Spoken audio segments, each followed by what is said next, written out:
ফরিদপুরের বোয়ালমারী উপজেলার শেকর ইউনিয়নে কাঠ পুড়িয়ে তৈরি হচ্ছে কয়লা। এতে যেমন ধোঁয়ায় দূষিত হচ্ছে বাতাস, তেমনি উজাড় করা হচ্ছে গাছপালা। ফরিদপুর প্রতিনিধি মোহাম্মদ আরিফ শেখের পাঠানো প্রতিবেদনে দেখুন বিস্তারিত।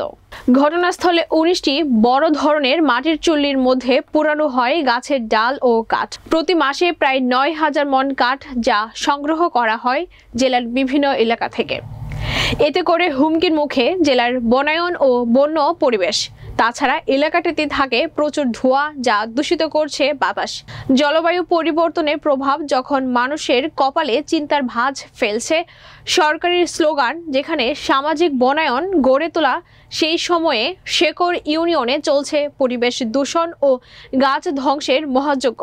বিপজ্জনক এই চুল্লিগুলোর বন্ধ মুখের ভেতরে যে গ্যাস তৈরি হয় তা থেকেও এলাকায় ঘটতে পারে বড় ধরনের দুর্ঘটনা, ঘটতে পারে প্রাণহানি।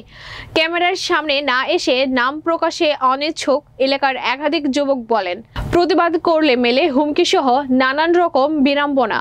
ব্যবসায়ীরা প্রভাবশালী হওয়ায় কোনো লাভ হয় না বলে জানা যায় স্থানীয় জনগণের কথায়। মিডিয়ার খবর সংশ্লিষ্ট দপ্তরের নজরে আসবে ও আইনের ব্যবস্থার মাধ্যমে এলাকাবাসীর দুর্ভোগ লাঘব হবে, এমনটাই প্রত্যাশা জনসাধারণের।